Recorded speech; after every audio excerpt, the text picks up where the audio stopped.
एक त्यागीवती थी, उनके शैव रसों का त्याग था। किसी साधु के पास दीक्षा के लिए गए, उन साधु ने कहा तुम्हारा शैव रसों का त्याग तो है, दीक्षा ले रही, लेकिन ध्यान रखना मेवा मिष्ठान को आप नहीं टूट पड़ना।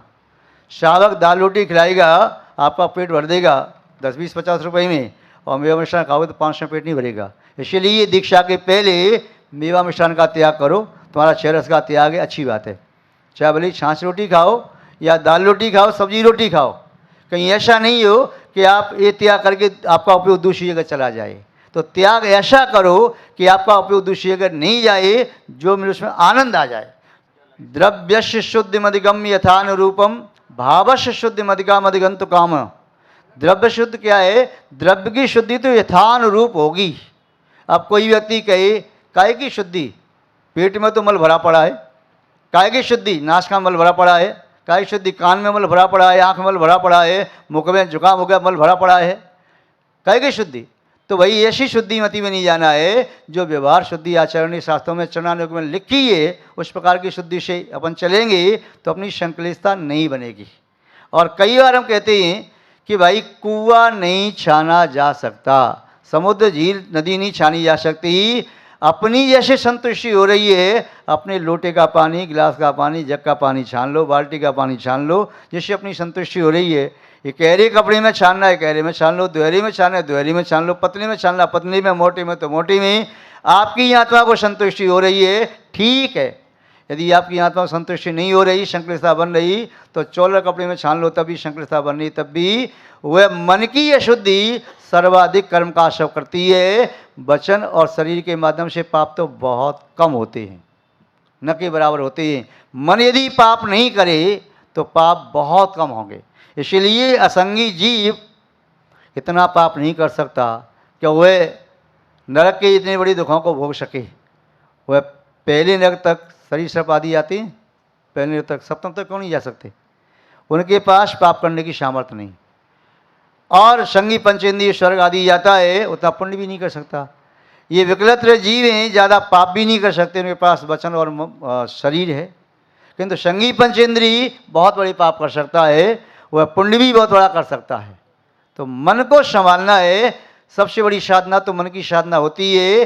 मन की तरंगे बांध ले, बस हो गया भजन। आदत बुरी सुधार ले, बस हो गया भजन।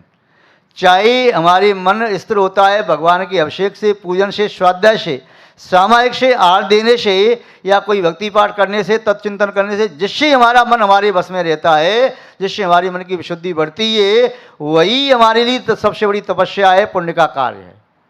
और अपने मन की बात हम जानते हैं, दूसरा नहीं जानता। दूसरा कह रहा है ये व्यक्ति ऐसा काम क्यों कर रही, उसको अच्छा लग रहा है, करनी तो क्या दिक्कत है हमें।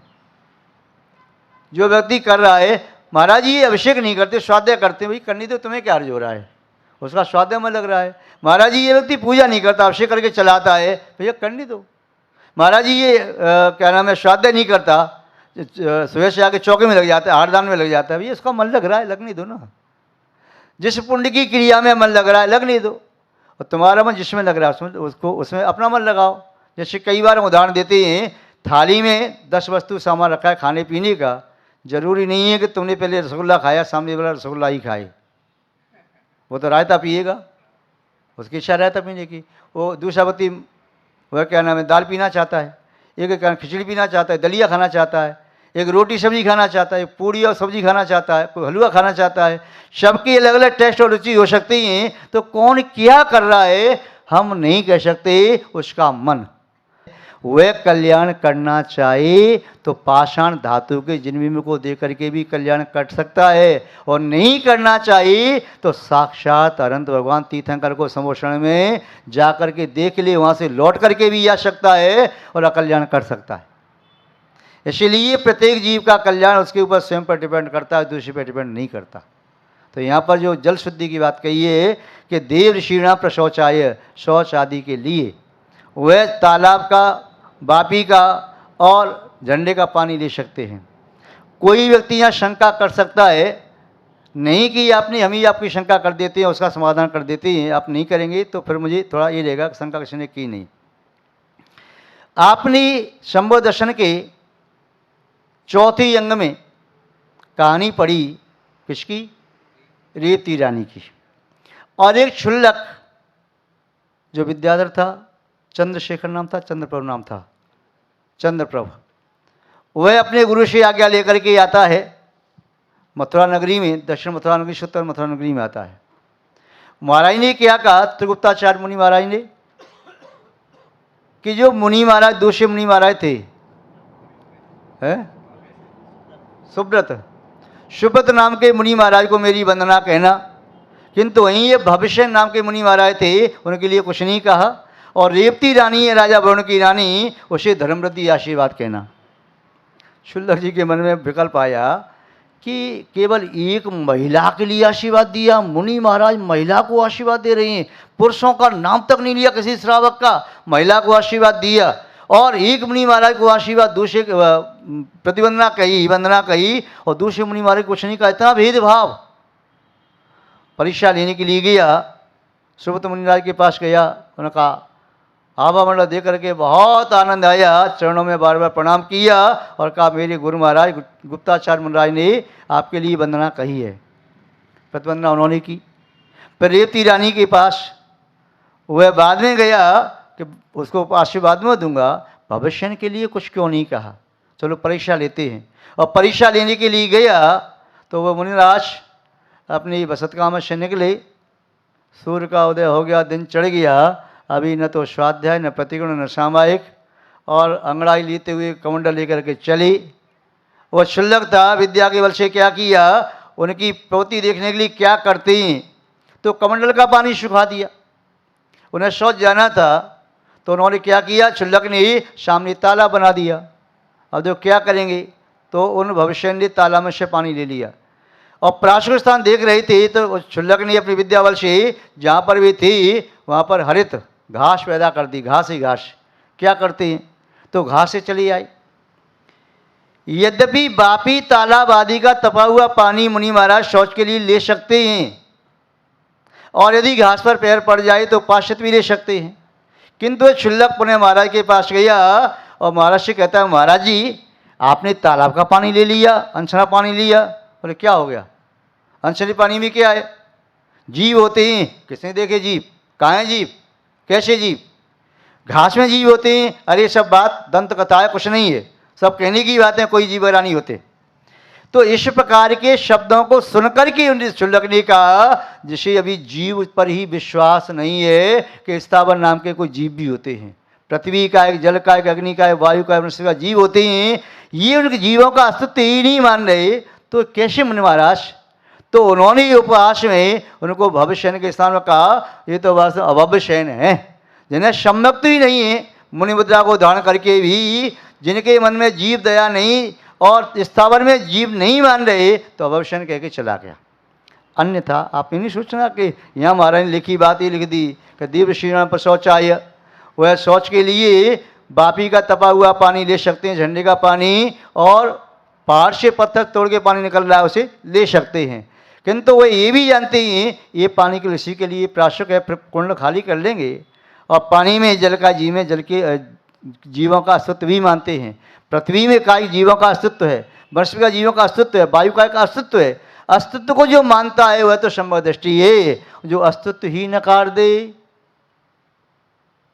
तो संभव दृष्टि कैसे कहलाएंगे। तो कोई कहे, कई बार कहानी को लोग सुनाते हैं ना, अरे उनका पैर घास पे पड़ गया तो अभवशन कह दिया, उन्हें पानी ऐसा लगे ले लिया तो अभवशन कह दिया। क्षुल्लक ने क्या बड़ी बात कर दी, ऐसे नहीं कह दिया, उन्होंने परीक्षा ली। फिर रेवती रानी को भी आशीर्वाद ऐसे नहीं दिया, उसकी भी परीक्षा लेना चाहिए। पहली नगर के बाहर, उत्तर मथुरा नगरी के बाहर 4 मुख वाली ब्रह्मा का रूप बनाया और सब लोग नगर के दौड़ करके आए, ओ ब्रह्मा जी आ गए, ब्रह्मा जी आ गए। रेवती रानी नहीं आई। फिर विष्णु का रूप बनाया, तभी नहीं आई। शंकर का अवतार बनाया, तब भी नहीं आई। फिर तीर्थंकर का संभूषण की रचना कर दी अपनी विद्या के बल से। वरुण राजा ने कहा महारानी जी आप सम्यक दृष्टि हैं, चलो ब्रह्मा विष्णु और शिव के रूप को देखने के लिए नहीं गई, अब तो तीर्थंकर का रूप बनाया है, तीर्थंकर का संभूषण आया, अब तो चलो। रेवती रानी ने क्या कहा, यह कोई बहुरूपिया है, अपनी विद्या के बल से बना रहा है। तीर्थंकर 24 होते हैं, 25 नहीं होते, 24 तीर्थंकर हो गए, भगवान महावीर स्वयं मोक्ष हो गया, ये कहाँ से समोषण तीर्थंकर का आ सकता है, मैं नहीं जाती। तो इसको देख करके ही शुल्लक जी को लगा वास्तव में ये शुद्ध समग्र दृष्टि है। वह आया, उनका हार्डली परीक्षा ने पास हो गई, तो फिर कहा मेरे गुरु महाराज गुप्ताचार्य ने आपको धर्मबद्धी आशीर्वाद कहा है। तो महानुभाव यहाँ पर ये बात कह रहे थे कि शुद्धि करो, प्रमाद मत करो। प्रमाद ही सबसे बड़ा पाप है, चाहे आहार में, विहार में, निहार में, वस्तु रखने में, उठाने में, चाहे वचन बोलने में, कहीं भी प्रमाद मत करो। बहुत सोच करके समझ करके ही शब्दों का प्रयोग, सोच समझ करके कदम रखना, सोच समझ करके सब प्रवृत्ति करना। जो विवेकपूर्वक प्रवृत्ति करता है वह पापों से बच जाता है। और प्रयास करो अपनी आत्मा को पापों से बचाने की, क्योंकि हम संसार के प्राणियों की आत्मा को पापों से नहीं बचा सकते। मुनि दीक्षा लेकर के भी कोई मुनिच्युत हो जाए तो नरकाय को बंद करके नरक में भी जा सकता है। और कोई के जीवन में रह करके सप्तशनि यदि पुरुषार्थ करके सप्तशनि छोड़ करके अंत में मुनि बन जाए तो वह स्वर्ग भी जा सकता है, अपने परिणाम संभाल करके। तो अपने परिणामों को बहुत संभालना, बहुत संभालना। और शल देखना का आशय नहीं होता है, बस अपनी आत्मा को देखना, दुनिया को नहीं देखना। अपने शरीर का पोषण नहीं करना। अब सूखता जा रहा है पौष्टिक पदार्थ दे करके, अब ये शरीर हरा भरा नहीं होगा। पान का जो पत्ता पीला पड़ गया, कितना भी पानी छिड़को वह हरा नहीं होगा। ज़्यादा पानी छिड़क दिया तो गल जाएगा, सड़ जाएगा। तो वृद्ध अवस्था में ज़्यादा गरिष्ठ भोजन कर लिया तो फिर 10-5 साल जीने की उम्मीद थी, वो 10-5 महीना में चली जाएंगे। गरिष्ठ पचेगा नहीं, आंतें खराब हो गई, या कोई ज़्यादा हुआ, किडनी फेल होगी, या कोई और चीज़ हुई। तो इसलिए कहा वृद्ध अवस्था में भोजन भूख के अनुसार घटाते जाओ, गरिष्ठ को तो छोड़ दो। यदि अपने परिणाम ठीक करना चाहते हो, चेतन और तन को ठीक रखना चाहते हो, तो फिर आहार उसके अनुसार ही करो। यदि कोई व्यक्ति वह आहार उस प्रकार का कर रहा है, उसे जो पाचन उसके लिए योग्य है, दलिया खिचड़ी या मट्ठा रोटी या दाल रोटी सब्जी रोटी कुछ भी ले रहा है, तो उसके अनुसार ठीक है। और कोई युवा मुनि यदि मेवा मिष्ठान खा रहा है तो खाने दो, खाने दो। अरे साधु होकर ऐसा गरिष्ठ भोजन कर रही हैं, भाई कर रहे तो करने दो, श्रावक खिला रहा है वो खा रहे हैं। अब उनको क्या दिक्कत आ रही है? अपनों को नहीं पच रहा तो नहीं पच रहा, उनको पच रहा है तो ले रहे हैं, नहीं पचेगा तो कल वो त्याग कर देंगे, बॉस कर लेंगे, उनके गुरु महाराज प्राश्चित दे देंगे। कौन क्या कर रहा है, कौन क्या नहीं कर रहा है, स्वयं के नहीं जान सकते। और श्रावक क्या बना रहा है, श्रावक जाने, श्रावक का काम जाने। चाहे दाल रोटी बनाए, सब्जी रोटी बनाए, जो बनाए, खीर बनाए, हलवा पूड़ी, वह कितने प्रकार के व्यंजन बनाए जो हमारे लिए उपयोगी, हमने ले लिया, बस ठीक है, छोड़ दिया शेष। श्रावक तो कहेगा कि मेरा द्रव्य उत्कृष्ट द्रव्य पात्र के उदर में पहुंच जाए, वो तो प्रयास करता है। किंतु एक बात का ध्यान हमेशा रखना है, शुद्धि का ध्यान रखो, विवेक का ध्यान रखो, और भावों की निर्मलता अतिशय भी अति करते चले जाओ, उसमें कोई बात नहीं है। पर द्रव्य की शुद्धि जितनी शक्ति है उतनी शुद्धि का तो ध्यान रखना ही चाहिए। तो ये यहाँ पर इसलिए देखा जल की शुद्धि के संबंध में। हाँ जी, हाँ जी, हमारे मुनि महाराज पूछ रहे हैं, दान अपने द्रव्य का देना चाहिए, दूसरे के द्रव्य का? आहार दान देने के लिए अपने द्रव्य का दान दो। अपने घर से जो लाई हो बना करके खिलाओ महाराज को। अब ये परंपरा चल रही है कि पैसे का दान दे दिया, मेरी ओर से चौका लग रहा है, ये उचित नहीं है। जहाँ भी चलती है उचित नहीं है। अपने घर में प्रगान करो, जो आपको खिलाना है तो खूब खिलाओ। या घर दूर है तो यहाँ के लगाया, अपनी तरफ का दान दो। जो बाहर वाले व्यक्ति हैं वे दूसरे के द्रव्य को उठा करके देते हैं, उचित नहीं है आगम के अनुसार। चौथे काल में कहीं ऐसा पढ़ने में नहीं आया कि राजा श्रेयांश और सोम लक्ष्मीवती तीनों ने हार दिया ऋषभदेव तीर्थंकर को। वो हस्तिनापुर नगर में और लोग श्रावक नहीं थे क्या? चौके में हार देने के लिए सैकड़ों के हजारों लोग पहुंच जाते वहाँ तो हार देने के लिए, किंतु नहीं, जो प्रगान करे वही हार दे। शेष लोग अनुमोदना करें, अच्छी बात है। और यदि वह चौके वाला कहता है चलो महाराज ये भी हमारे भाई बंधु हैं तो वो दे दो, पर व्यवस्था चौके वालों की बिगाड़े नहीं। जो सुबह से लगा हुआ है उसको वहाँ खड़े होकर के पूरा आहार देने का अधिकार है। वह मना करना चाहे कि मेरे चौके में आपका प्रवेश नहीं है तो मना कर सकता है, आप जबरदस्ती नहीं जा सकते। और नियम भी यही है कि उस चौके वाले से पूछ करके ही चौके में प्रवेश करना चाहिए। भैया जी आपका पुण्य का उदय, आज आपके यहाँ पात्र का आहार हो रहा है, साधु का प्रगान हुआ, यदि आपकी अनुमति हो तो आपके चौके में हम आ जाएं, यदि आपकी अनुमति हो तो आपके यहाँ से कुछ आहार महाराज को हम दे दें। इस प्रकार से पूछ करके जाना तो उचित है।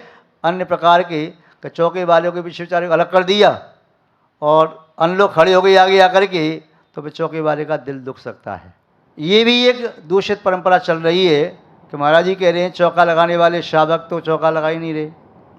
कहीं कहीं ऐसा देखने वाला है कि कर्मचारी काम कर रहे, किंतु चौके वाले को स्वयं रहना चाहिए। कर्मचारी काम करें, अच्छी बात है, बुरी बात नहीं है, क्योंकि पहले राजा महाराजाओं के यहाँ भी कर्मचारी काम करते थे, नहीं ऐसे नहीं करते थे, वह एक अलग बात है, किंतु चौकी वाली व्यक्ति का वहाँ होना जरूरी है। और प्राय करके आपने देखा कि हमारा जब कहीं प्रगान होता है तो पहले हम क्या पूछते हैं, चौका किसका है, और चौका तुमने लगाया है तो प्रगान करो तो आपके यहाँ जाएंगे, नहीं तो चौका कितने भी लगे रहें। रास्ते में आपने देखा होगा बिहार में, यदि चौकी वाला नहीं है तो हार में कहीं नहीं, भले ही त्यागीवती ने अपना स्वयं चौका लगाया, 1 घंटे में चौका लगा करके जो कुछ बनाया ठीक है, 4-6 चौके हैं और चौके वाले नहीं हैं, कर्मचारी उस चौका चल रहा है तो फिर हार के लिए नहीं जाते। तो ये भी बात आवश्यक है कि चौके वाले का गृहस्थ का होना जरूरी, इसकी भावना लगती है, ठीक है। तो ये सब बहुत आवश्यक हैं। ये शावकों का धर्म है, शावकों को सुधार शनि शनि करना चाहिए। जब शावक सुधार करेगा तभी तो सुधार होगा, और सुधार नहीं करेगा तो जो गलतियां हो रही हैं वही गलतियों का मार्ग आज नहीं तो कल राजमार्ग बन जाएगा। आज जो अपवाद मार्ग है, यदि सुधार नहीं किया तो अपवाद मार्ग राजमार्ग हो जाएगा, और राजमार्ग तो कहीं क्वचित कदाचित अपवाद की तरह दिखाई देगा। इसलिए सभी प्रकार की शुद्धियों का भी ध्यान रखना परम आवश्यक है, ठीक है। तो शावक जल्दी जल्दी देता जा रहा है, साधु को क्षमाने का मौका नहीं दे रहे, बस वो शावक तुम्हारे मुख में थोड़ी डाल रहा है, अंजलि अपने पास है, जो आपने लिया ले लो और अंजलि बंद कर लो, वो कैसे देगा शावक। तो इसलिए साधु की गलती है यदि माना, ठीक है, वो तो भाव है, वो तो हाथ में थाली लेके खड़ा होगा और गिलास है कटोरी है, देने वाला दे रहा है, वो लेके खड़ा है, तो आप वो नहीं लेना है तो मत लो, अलग कर लो। इसमें हम साधु की गलती नहीं कह सकते। हाँ, और कोई किसी की जिज्ञासा। नमो। साधक का भाव ही होता है कि साधु का आहार अच्छे से अच्छा हो जाए, त्यागीवती का आहार अच्छे से अच्छा हो जाए, उनका धर्मदान साधना अच्छे से अच्छे चले। महाराज जी का भाव यही है कि भैया सब घेर के खड़े हो जाते हैं और चम्मच लेके यूँ खड़े हैं, अंजलि भरी है, तो बोले थोड़ा सा पीछे हो जाओ, चम्मच को कटोरी में रख लो। बोले ऐसा लगता है जैसे तोपची लेके खड़े हो गए सामने। तो उनका भाव यही है, किंतु साधक भी थोड़ा सुधार कर ले, ठीक है।